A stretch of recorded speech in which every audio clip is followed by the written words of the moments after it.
கரூர்ல பயங்கரமான சம்பவங்க. 1,00,000 சேர் போட்டு 1,50,000 பேர் வெளியே நிக்கிறாங்க.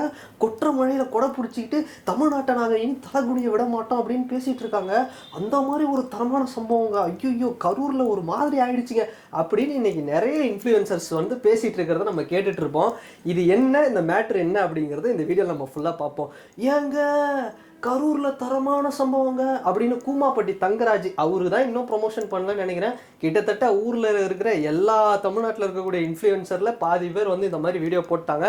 என்ன நடந்தது என்ன? அதாவது கரூர்ல முப்பெரும் விழா திமுக சார்பில் நடந்தது இல்லையா?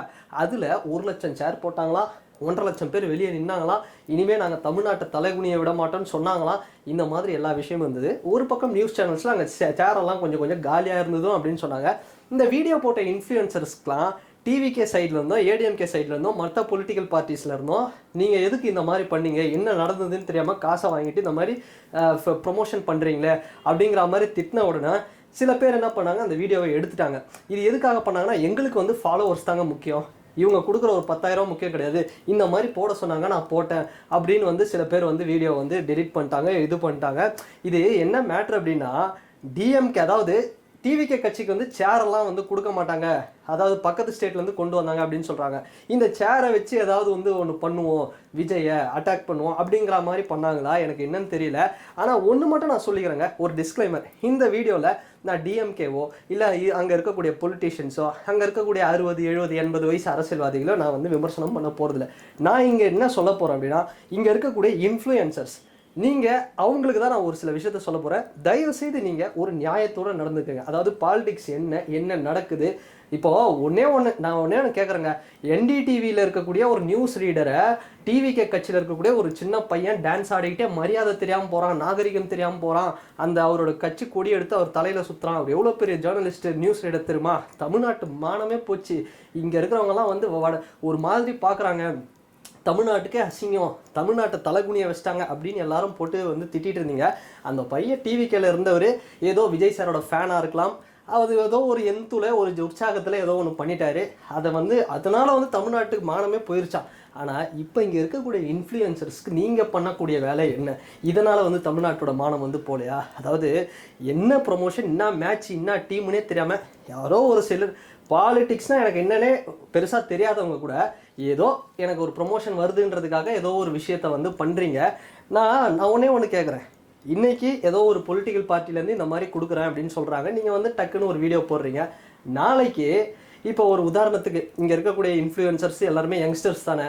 நீங்கள் என்ன பேசுகிறீங்க? ஒரு பக்கம் பெரியாரிசம் பேசுகிறீங்க, ஒரு பக்கம் அம்பேத்கரிசம் பேசுகிறீங்க, ஒரு பக்கம் எல்லா விஷயம் கம்யூனிசம் பேசுகிறீங்க, கார்ல் மார்க்ஸ் தத்துவம் பேசுகிறீங்க, ஆன்மீகம் பேசுகிறீங்க, அது பேசுகிறீங்க, இது பேசுகிறீங்க, எல்லாமே பேசுகிறீங்க. ஆனால் எல்லாருமே கடைசியில் ஒரு கட்டத்தில் என்ன சொல்கிறீங்க? பிஜேபியை நாங்கள் எந்த காலத்திலும் தமிழ்நாட்டில் வரவிட மாட்டோம் அப்படின்னு எல்லாருமே ஸ்ட்ராங்காக இருக்கீங்களா?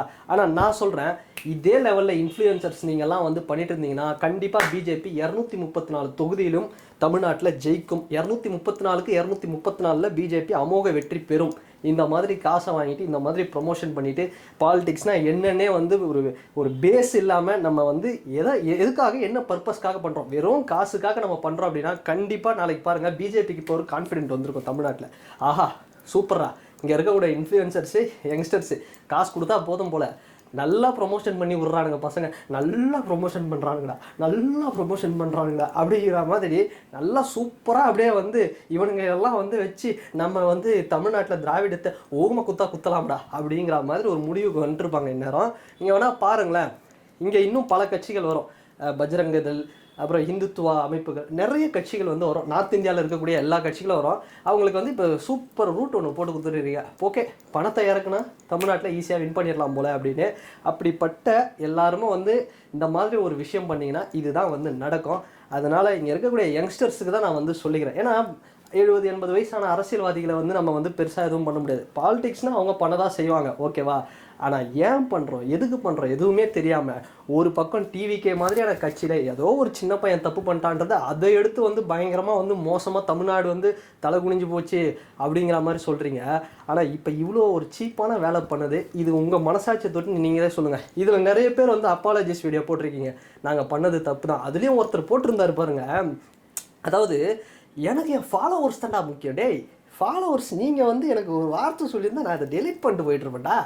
நீங்கள் ஏன்டா வந்து என்னை வந்து இப்படி பண்ணிட்டீங்க, எனக்கு நீங்கள் தான்ப்பா முக்கியம் ஃபாலோவர்ஸ், அவங்க கொடுக்குற 10,000 5,000லாம் எனக்கு முக்கியம் கிடையாது. அப்போது இவர் வந்து இது சர்ச்சையானதுனால இவர் இப்படி பேசுகிறாரு. ஆனால் இது சர்ச்சை ஆகலன்னா அந்த 10,000 காசை வாங்கி உள்ளே போட்டுட்டு தானே இருந்திருப்பாரு. அப்போது ஏதோ சர்ச்சை ஆகிடுச்சு, வீடியோ எடுன்னு இந்த பக்கம் விஜய் சார் ஃபேன்ஸு, விஜய் சாரோட தொண்டர்கள்லாம் சொன்ன உடனே எனக்கு ஃபாலோவர்ஸ் தான்ப்பா முக்கியம். ஏன் முக்கியம்?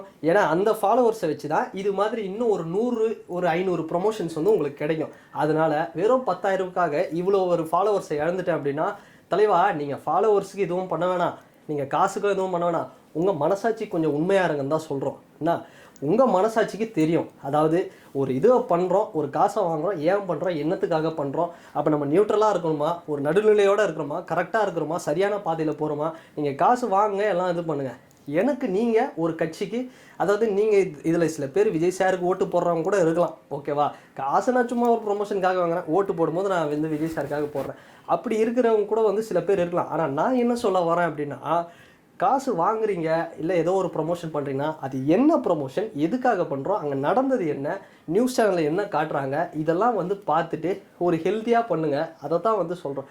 அதை விட்டு காசு தராங்கன்னு பண்ணால் கண்டிப்பாக அது நான் முன்ன சொன்ன மாதிரி 234 தொகுதியில் பிஜேபி அசால்ட்டாக வின் பண்ணுறாங்க. டிஎம்கே விட பிஜேபிகிட்ட எவ்வளோ பவர், இந்தியாவில் ஒரு லார்ஜஸ்டான ஒரு பார்ட்டி. அதனால் எந்த பார்ட்டி யாராக இருந்தாலும் சரி, ஏதோ ஒன்று பண்ணுறாங்கன்னா ஒருத்தரை போட்டு அப்படியே இஷ்டத்துக்கு அடிக்கிறது, ஒரு பக்கம் என்னன்னே தெரியாமல் அதை வந்து ப்ரொமோட் பண்ணுறது, இதெல்லாம் வந்து எதுக்கு? நான் அதுதான் சொல்கிறேனே, இங்கே இருக்கக்கூடிய இன்ஃப்ளூயன்சர்ஸ் சில பேர், அவங்களுக்காக தான் வந்து இந்த வீடியோ அப்படிங்கிறது. தயவு செய்து விஜய் சாரையும் டிவிகேவையும் உங்களுக்கு பிடிக்கலனா கூட விட்டுருங்க. ஆனால் காசை ஒரு இடத்துல வாங்கிக்கிட்டு நாளைக்கு வந்து காசுகள்லாம் கொடுக்குறோம், விஜய் சாரை அசிங்கமாக திட்டுங்க அப்படின்னா கூட சில பேர் நீங்கள் பண்ணுவீங்க, பண்ணுறதுக்கு ரெடியாக தான் இருக்கிறீங்க. ஆனால் இந்த மாதிரி வந்து போச்சு அப்படின்னா இது வந்து கண்டிப்பாக சொல்கிறேன், இது அடுத்த தலைமுறையை வந்து தமிழக அரசியலை வந்து கண்டிப்பாக பாதிக்கும் அப்படிங்கிறது கண்டிப்பாக நடக்கும். அதில் எந்த மாற்று கருத்தும் இல்லை. அதனால் வந்து உடனே அங்கே வந்து இந்த மாதிரி பாருங்கள், ஒரு சிலர் அவங்க ஒரு வீடியோ போடுறாங்க, அந்த இடத்துல சேர்லாம் எவ்வளோ ப்ராப்பராக இருக்குது. ஐயா, எந்த மாநாட்டில், எந்த மீட்டிங்கில், எந்த கட்சி மீட்டிங்கில் சேர் டேமேஜ் ஆகாமல் இருக்குது நீங்கள் சொல்லுங்கள் பார்ப்போம். இந்தியா மாதிரி ஒரு கண்ட்ரியில் நீங்கள் எங்கே வேணால் போடுங்க, எந்த ஸ்டேட்டில் வேணால், இங்கே இருக்கக்கூடிய கூட்டம் அப்படி ஏதாவது ஒரு இடத்துலையாவது ஒரு சேர் அப்படிங்கிறது புரோக்கன் ஆக தான் செய்யும். அதை வச்சுக்கிட்டு இங்கே பாருங்கள் சேரே புரோக்கன் ஆகலை, அங்கே பாருங்கள் அவங்க எப்படி ஒரு மோசமான ஒரு தற்கொலை கூட்டம், இதெல்லாம் தேவையா?